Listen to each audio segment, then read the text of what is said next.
Thank you. So my name is Jianxiu Li. I'm going to be the chair for the second session. So for this session, we have two speakers. The first one is Dave Sen. Dave Sen's been spearheading, a lot of coordination to do the follow-up, as many of the speakers in the first session talk about. And then today, he's going to tell us about the TreasureMap and furthermore, how to do a multi-messenger astronomy. So without further ado. Hi, thank you. My name is Dave. Today I'm going to talk about the treasure map, which Andy gave a few slides on earlier. And I'm going to talk about a new project called the TreasureTrove. You can't see it here. You could tell our new logo is made with AI because there's a star right in the middle of the moon there. So, okay, so the idea here is to build infrastructure that facilitates multi-messenger astronomy. Andy introduced this a bit, that there can be a lot of redundancies, inefficiencies in following up gravitational wave events. Both of these projects are trying to fix that or address that, okay? Okay, I will not really give an overview of gravitational wave astronomy. We all know about the detectors of LIGO and Virgo. They find compact object mergers, binary black holes, neutron star black hole mergers, and binary neutron star mergers. Astronomers in particular care a lot about neutron star mergers, because then we think there could be an associated optical or multi-messenger counterpart. Okay, sometimes we call these kilonovae.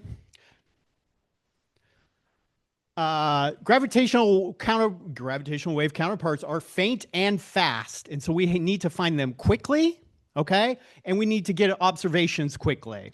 You could see here for the one and only multi-messenger binary neutron star merger that if we would have gotten data in the first day or so, we could have distinguished between models.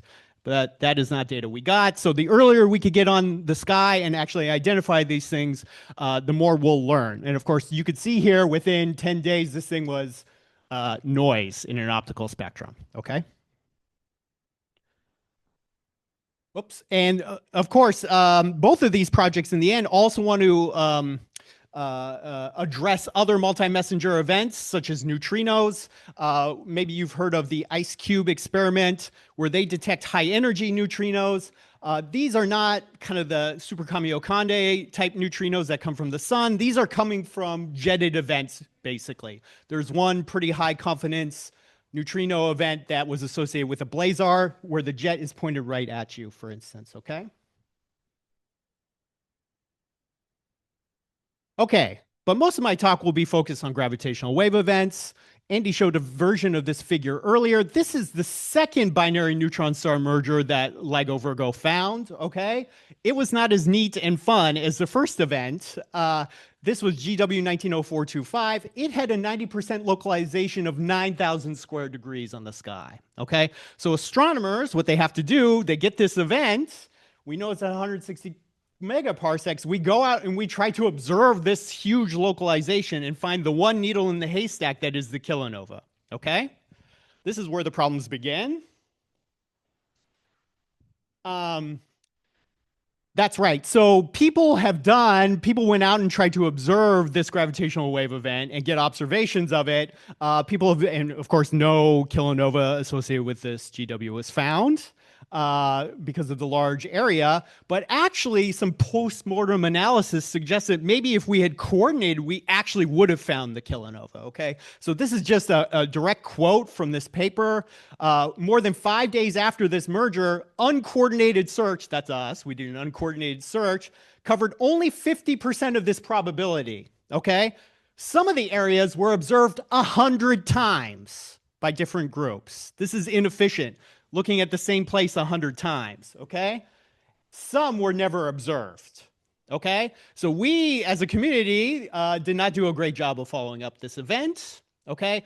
And we just observe the same place all the time. Whoops. Did I skip one? No. Okay. And not only this, when we do have an event with a smaller localization, this was a neutron star black hole merger with a 50 square degree localization, there are still many, many transients a big hay bale here where we just want to find the one needle in that hay bale, okay? So we had 190 transients, and maybe one of them was the actual kilonova here. Maybe this one didn't have a kilonova anyways because of the parameters of the event. But even when you search any sort of tens of square degree area, you're going to get hundreds of transients. And you have to have some smart way of picking out the right one because in the end, you do need a spectrum, and you do need a light curve to really study these events, okay? And just another note, this is one of the candidates from this, 9,000 square degree event that I mentioned before, this BNS. This was one of the promising candidates that came out of that, okay?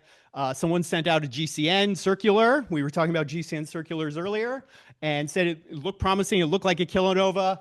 And then I lost count at some point, at least 4 teams with 8-meter telescopes went out and got a spectrum of the same event or the same transient.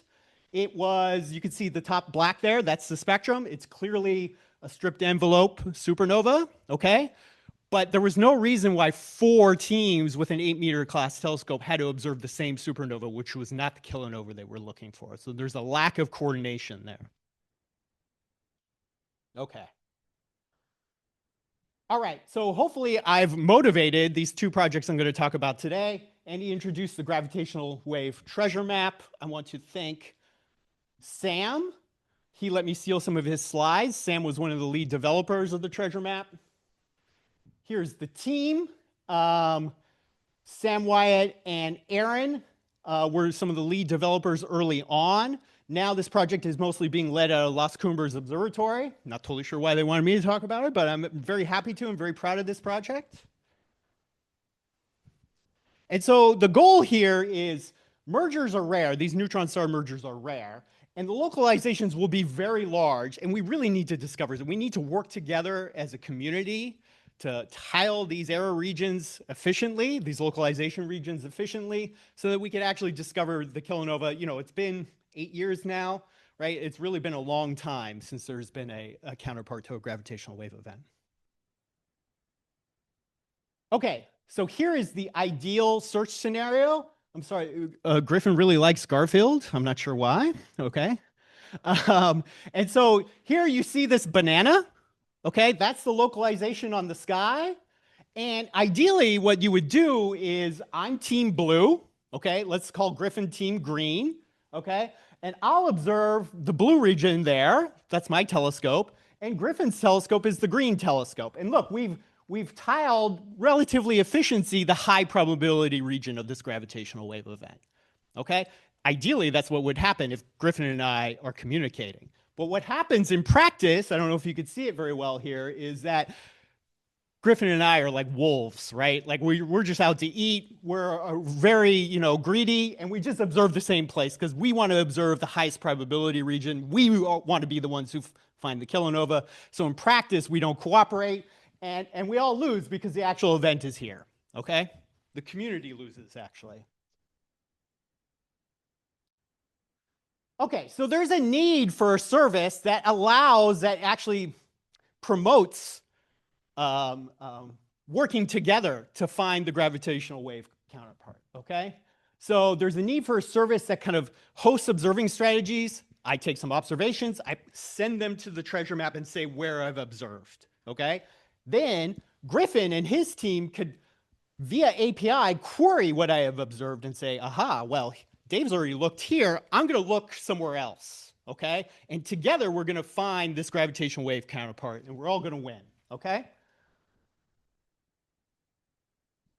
So we've built this tool. This interface works now. It's operating right now in O4. You may not know it, but right now, there's a gravitational wave observing run, at least through mid-November, I believe. And anyone here, if you're observing gravitational wave events, you should send your pointings and what you're doing to the treasure map, okay?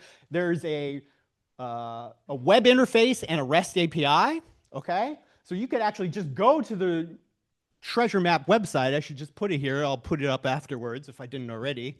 You should go and just look at some of these localizations and look at how people have observed them. That's really fun to do. I do it all the time. You could...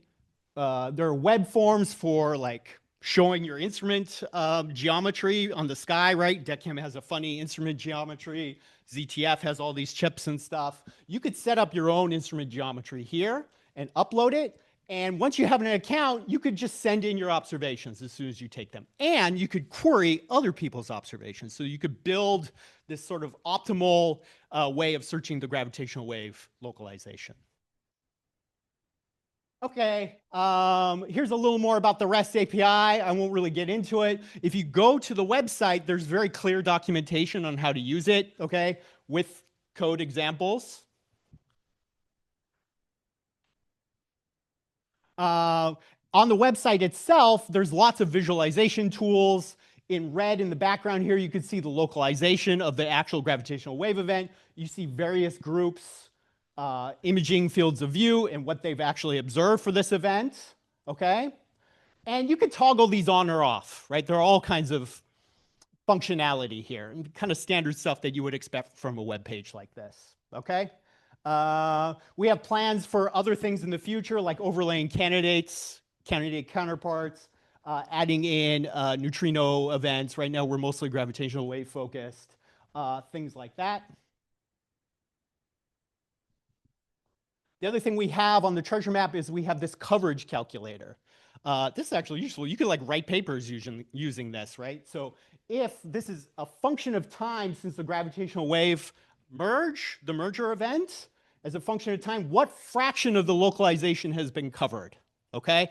And you could actually toggle here in what bands, down to what depth, etc. So you could do your own meta-analysis based on what people have posted to the TreasureMap as to whether, oh, should we have detected a kilonova like GW170817 or not, just by using the TreasureMap tools, okay? Again, I encourage you to check that out. The other thing, you know, there is this conundrum where if I observe the high probability localization region and it kind of forces Griffin to observe the lower region, why should Griffin do that? It's less probabilistic, you know, there's less probability that he's going to find it. So we wanted to incentivize people to observe the whole localization region. One way we do this is by issuing DOIs for your pointings, okay? So these are citable objects where when you submit your pointing, okay, I'm going to look over at the edge of the localization because no one has looked there yet, and I want to get credit for it. So then I could go in and cite Griffin or my, you know, pointing region and say, oh, in my paper, I decided to look here because they looked elsewhere, and look, they found the kilonova, but, you know, I helped the overall search, okay? This was an event that Moira said was disappointing earlier, I think. This is 0422ED. I believe this is not a real event now. I think it's been retracted, or at least somewhat retracted. Anyways, this was like about 250 square degrees. You could see how well it was tiled, okay? And it was within 24 hours, 90% of the localization. Okay, this is some stuff that I'm less familiar with. I think there's a Python API wrapper now. I would feel free to go check that out. And there's some documentation on that on the website, on the GitHub repo. We're actually winding down for the end of 04 now. Okay, we got like 6 weeks to go, 8 weeks to go or so. In the future, I believe we want the TreasureMap to actually send suggestions to people. Oh, I have a 1 meter telescope with a 30 arc-minute field of view. Based on what's already been observed of the localization, where should I observe next? And so we hope in a future iteration of the TreasureMap that it will give suggestions to groups like that, depending on your instrumentation. Okay? And we're always open to hear from others for more suggestions. Okay. There's Garfield, okay. 04, people are reporting their pointings in real time. That's really great. I have a whole other, actually it's about 1/3 of the talk to go here. Remember your questions about the TreasureMap in your head, okay? I'm going to talk about a new project now. It's called the TreasureTrove, and it's like ruined my thing up there. It's the tool for rapid object vetting and examination. Great acronym, right? Okay. Here's the problem with multi-messenger events. We could actually focus down here on gravitational wave events. There is some localization, right? And remember, I said there were 180 transients within that localization. Okay, here there are like maybe 15 or 20, but still, only one of them can be the kilonova. Okay, you need to decide which one's the best. Okay, and there are ways of scoring these candidates. If this transient is associated with a host galaxy behind the localization, okay, right? These are 3D maps. Actually, they look 2D, but there's actually a third dimension. If the host is behind or in front of the localization, it's a bad candidate. Don't get a spectrum of that. Do not trigger your 10-meter telescope on that, okay? There are force photometry servers that most transient surveys have now. You better query those force photometry servers before you go out and get a 10-meter spectrum, because if that transient was there before the merger, it ain't the kilonova, it's some random supernova in the way, okay? There are all kinds of checks like this you could do. Is this something that was already in an AGN catalog? We know it's a variable or a variable star or something like that. You could give it a low score. You could imagine, based on all of these things, coming up with a score for each of the transients in this localization. And you don't need any new observations to do that. You should score these transients before you observe, okay? So this was the idea behind this project. There are like way too many people on this project. I have no idea why, okay? Lots of people involved, as well as Philip Noel. He's a new software engineer at University of Arizona. Go chat with him today if you see him, or this week. I also want to point out Noah Franz, who's a grad student at University of Arizona, who's doing a lot of the coding, a lot of the heavy lifting on this project, which is still in its infancy, I should say. This is a new project. But here's the problem in a nutshell. So we're in the 4th gravitational wave observing run now. And we actually, after 03, there was no kilonova. We're like, oh man, what's going on? What should we do? We took a look at all of the candidates, transient candidates associated with neutron star mergers in 03. And we looked at them. We did this vetting where is the host at the right distance? Was there any light curve points before the merger? Is it in an AGN catalog? You could see it here. We were able to reject 31% of the candidates just based on the host distance. Okay? Let's see. Based on catalogs, 12% of the candidates, etc. You see it there. Fully 20% of the candidates from 03 had force photometry before the merger itself. They should never have been observed. Okay? And actually, 50% of the candidates that received follow-up in 03 did not need it if you had done these checks first in real time, okay? 50% is a lot. It's just throwing out 50% of the candidates right away. That's the motivation for the Trove, is to do this, but do it in real time and give it to people for free via API so that they could decide on the best transients to follow up. And, you know, it is about broadening participation and leveling the playing field, okay? We happen to have, I'll show you, we happen to have a lot of this vetting infrastructure embedded in our TOM now for our project, the Saguaro project, but it's not available to anyone. It's not available to someone who has a 1-meter telescope at their university, right? The point of this is to make it accessible for everyone. I found something. Is this a good candidate? I send it to the TreasureTrove. They send it back and we say, oh, it has a score of 0.7 out of 1 or something, or it's no good. It's actually a moving object, okay? This is meant to level the playing field and let everyone participate in MMA follow-up. Okay, I've already kind of gone over how there are lots of candidates. In the end, we need to get a spectrum of the actual kilonova. We can't just like play these games, right? But you need to choose the best objects to follow up. Let me just skip this. So like I said, we have implemented a lot of these tools already into our own, we call it the Saguaro TOM. We have our own gravitational wave search at Arizona, searches after gravitational waves using Arizona observatories, not tortured at all, okay? Griffin and team built this TOM and added a lot of this functionality. You'll see catalog cross-matching there. We even have a vet button up at the top that runs all these tools all at once to see if the candidate is actually a good one for this gravitational wave event, which we've linked. We have a link up there. It's a little hard link to gravitational wave event. You could see the merger time is marked there with the vertical bar, etc. There are no points before the bar, and so that's a good thing here, okay? So this is the idea, but to democratize it, to let everyone use these tools we've been developing, okay? Here's kind of a flow diagram of what we're gonna do. We're gonna ingest events. We're gonna ingest all transients associated within that localization from the TNS, from observers. You could send in your candidate to us via API and we'll return a score to you. You can make it, well, right now everything's gonna be public, okay? We use these force photometry servers that I've been mentioning. We also have a whole set of catalogs that will help us decide. These are photo-Z catalogs, spec-Z catalogs, variability catalogs of different types, AGN, variable stars, et cetera, that let us score these things based on if they're, hey, I'm sitting right on top of a Gaia point source, I'm probably a variable star and not the kilonova, okay? We have not worked out our scoring elements yet, okay?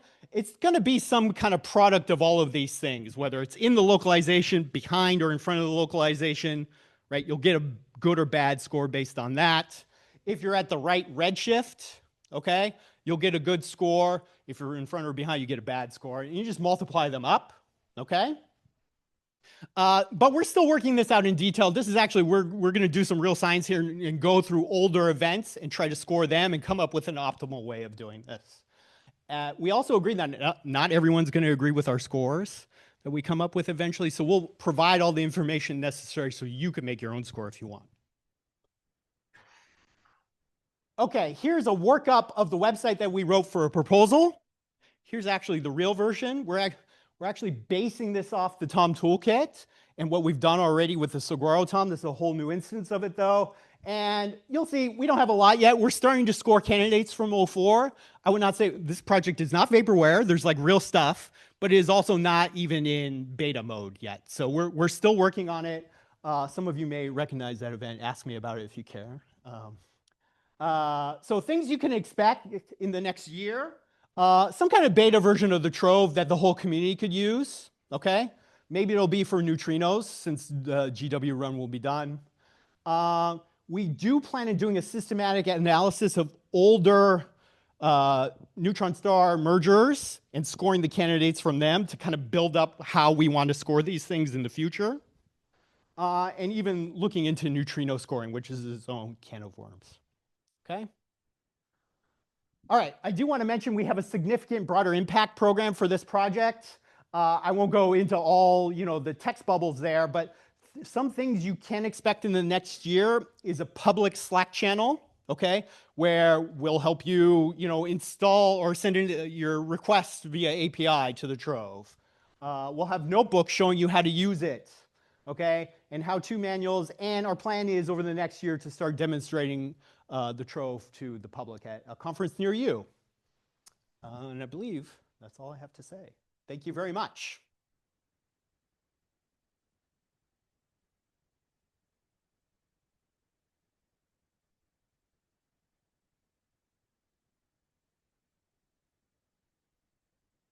Hey, Craig.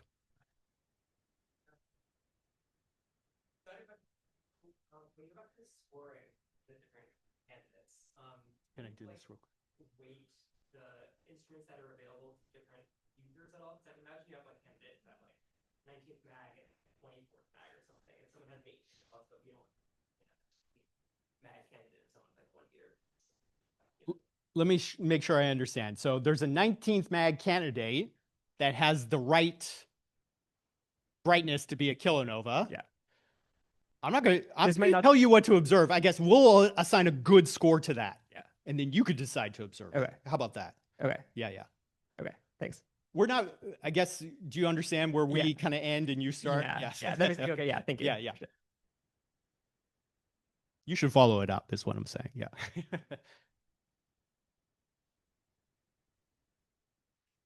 think yeah. Great talk. So I wanted to say for the treasure map, we have started down the road of telling people what to observe. Not exactly, but you can zero out the probability of things that have already been observed or planned to be observed, and then have a recalculated probability map so that now you know the places to observe that other people, so that you avoid that stuff.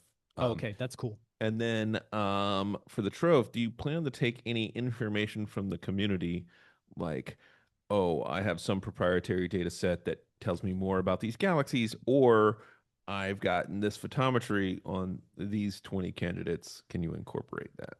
Yeah, so we'll take both public data and also user data. So if LCO sends in their photometry of various candidates, we will incorporate that into the score. And for now, everything is public. And so by sending your data in, you're agreeing to allow that data to be public and to change the score overall that everyone can see. That's good and bad. You can think about good, Consider my data license idea there, where like you can use it for the purposes of calculation, but you can't publish it. Oh, that's interesting. I think we're okay with that. Yeah. But we should talk about it. That's cool.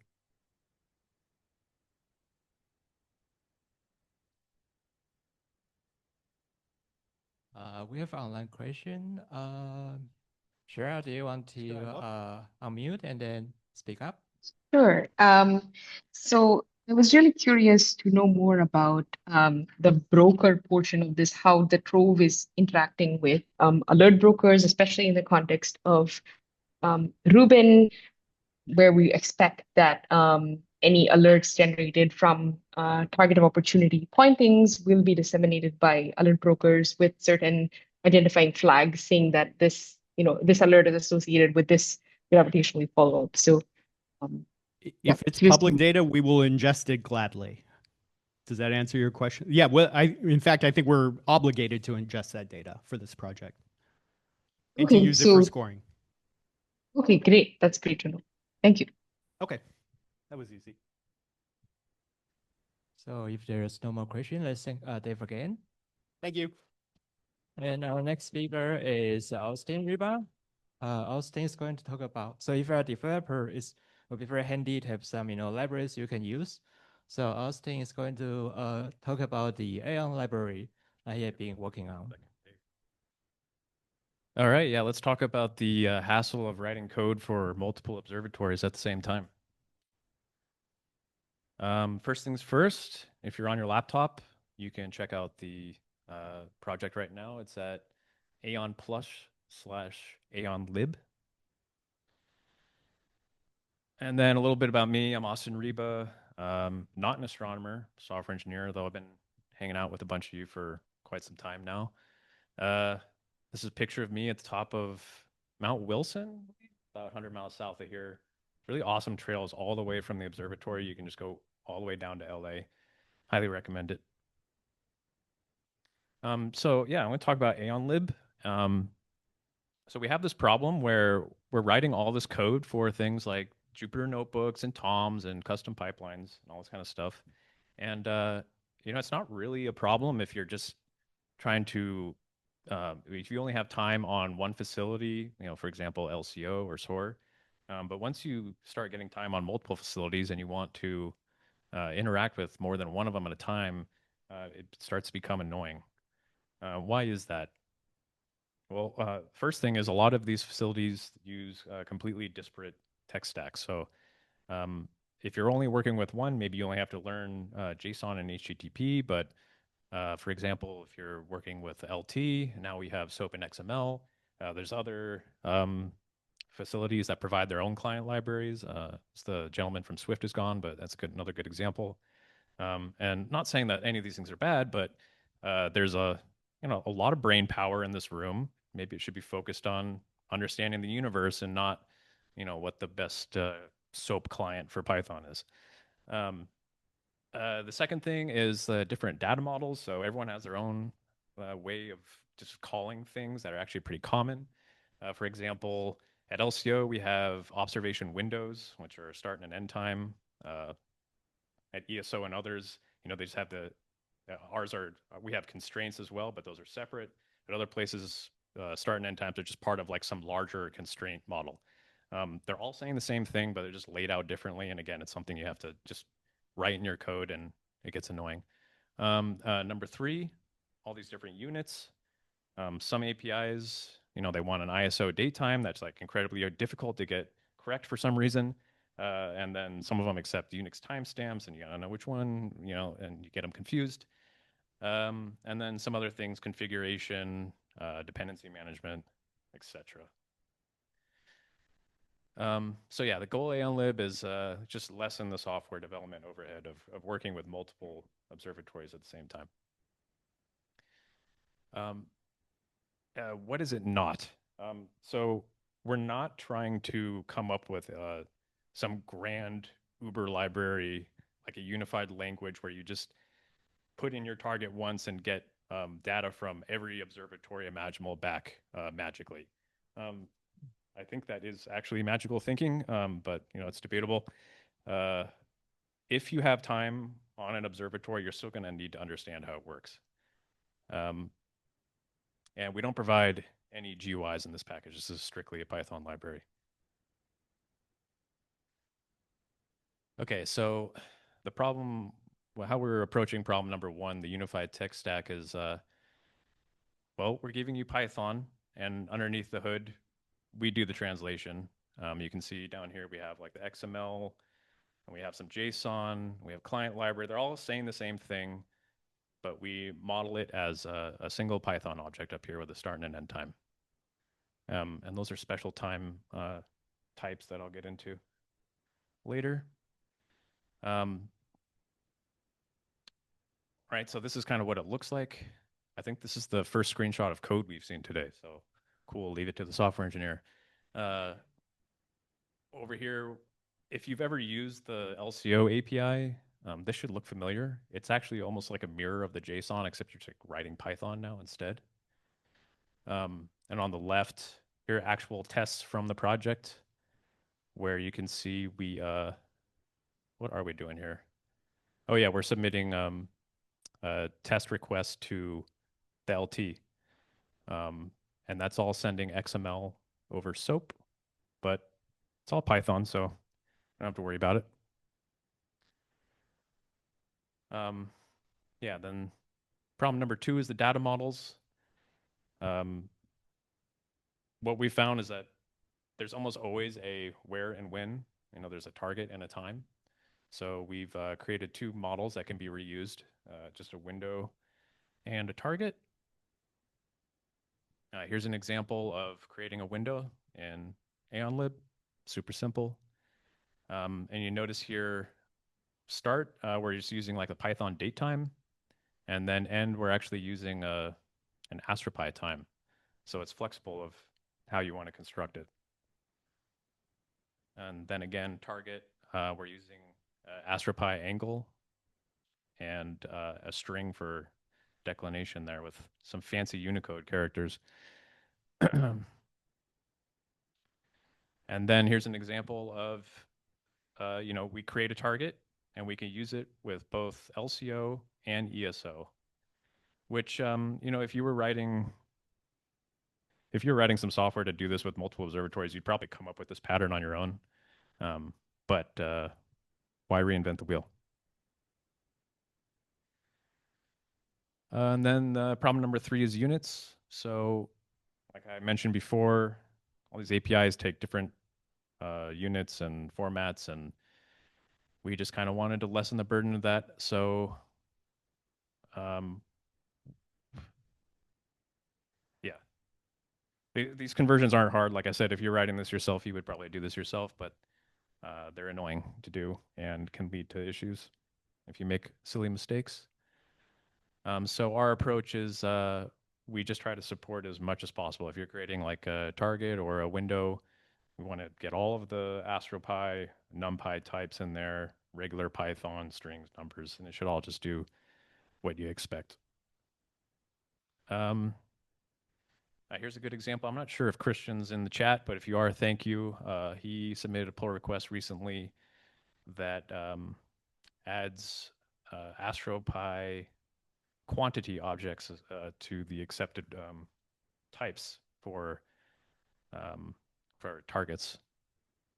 So if you want to add 12.5 quantities of degrees as your declination, you can do that.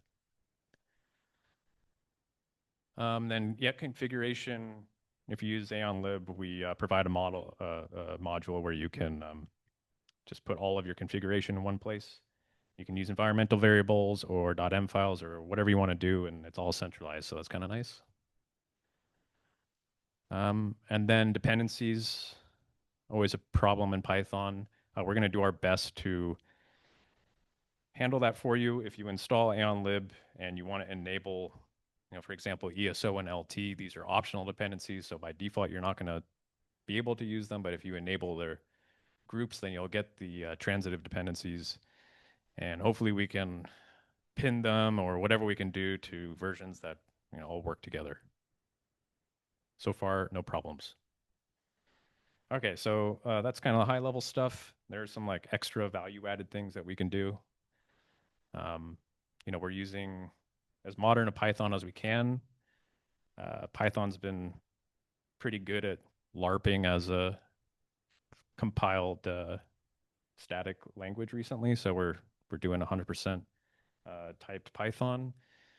We're using Pydantic to do validation, before runtime, validation in your editor as you're writing the code, which is kind of nice. And yeah, so the goal there is to catch errors before you even need to potentially screw up a live observation.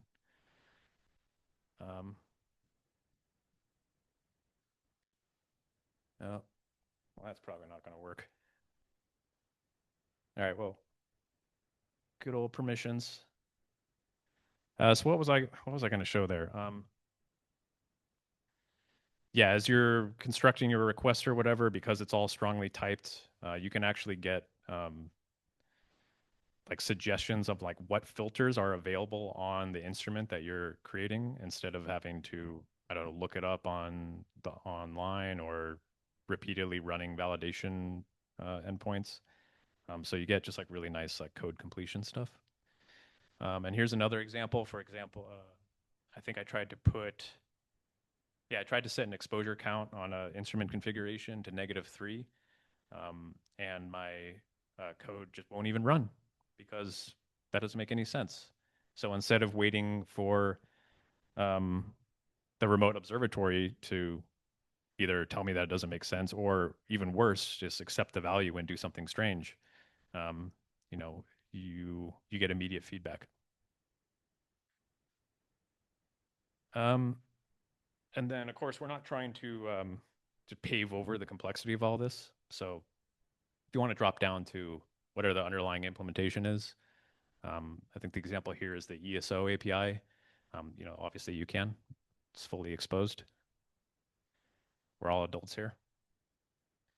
And then, yeah, of course, familiarity. I think I touched on this before, but if you've used any of the facilities that we support already, it should look pretty familiar to you. The only difference is instead of typing out JSON or Python dictionaries and kind of hoping that it's correct, you're writing Python that sort of has to be mostly correct. Oops, so I'm going to go back. Here's an example. Submitting an ESO phase 2 observation is completely different than submitting a LCO observation, but if you've done it, this probably looks familiar. Okay, so development goals. We want to add more observatories. We're currently supporting LCO, SOAR, Blanco, ESO Phase 2, Liverpool, and the 1 meter at SAO. Here are some of the ones that are on our backlog to add: Swift, SaltC, FHT, and Gemini. And I hope some of you are in this room, so we can just talk about it after. And yeah, easier it is to add your facility to AEONlib, I think the easier it is to get exposure to the community. So I hope there's some incentive there. And that's it.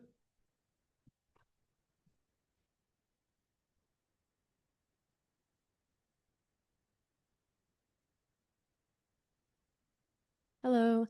I guess I'd like to clarify its position in the workflow of everything. So the idea is that someone would use AEONlib in a Python script to generate the JSON that they would then be sending to LCO's API to be scheduled. That's correct. And you can also use methods provided by AEONlib itself to actually submit the observation, right? Directly to the scheduling software? Yes. Okay, cool. So it Thank you. actually does like the HTTP request for you and stuff just in Python instead of you having to do it yourself. Okay, thank you.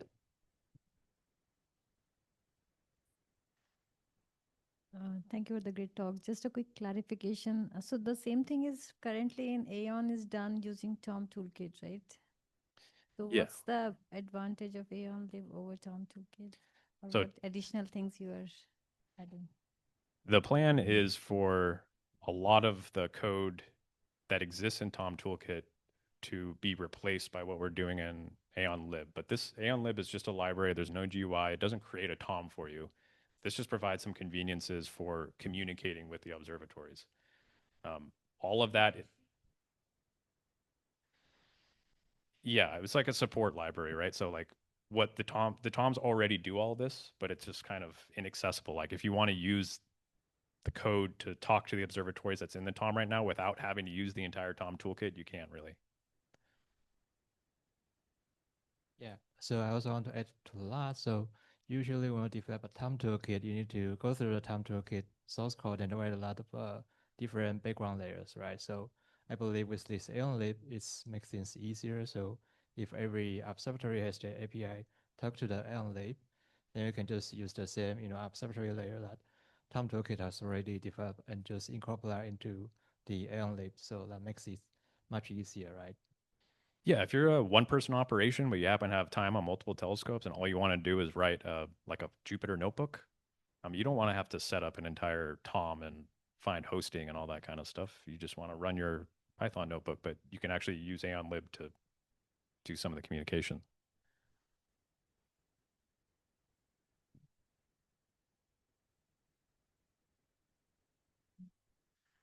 So once you have like 20 observatories integrated, what is your plan to protect AEONlib against evolution in the underlying APIs from each observatory? They go to version 2. What do you do in 5 years? I mean, the hope is that the people that run the observatories maintain their own facilities. It's a chicken and egg problem. But hopefully in the future, if you're in charge of the API for an observatory and you want to make sure people that are using AEONlib don't bug out when they try to use your observatory, you keep it up to date. Yeah, that's the hope. You could always just pin that version. I was asking if do they use Git or version control for their APIs, because you could always pin a version and use that specific version until you've updated your own code.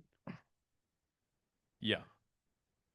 We're going to do everything that we can to make sure that it just continues to work.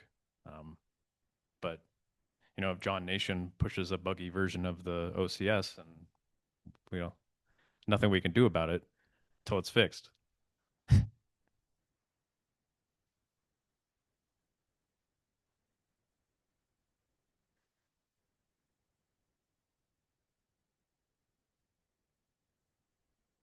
Hi, Conan Holmberg at CFHT. Do you have like a little testing ground like Swagger or something that we can just like play around with the API and then it updates the docs automatically when you update the code in GitHub?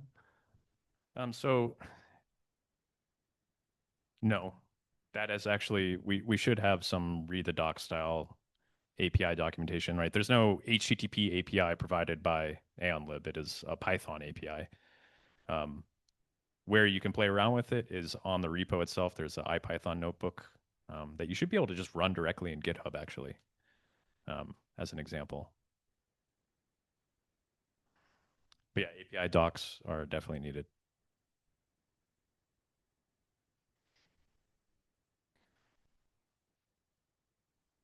Right. So if there's no more question, let's think Austin again.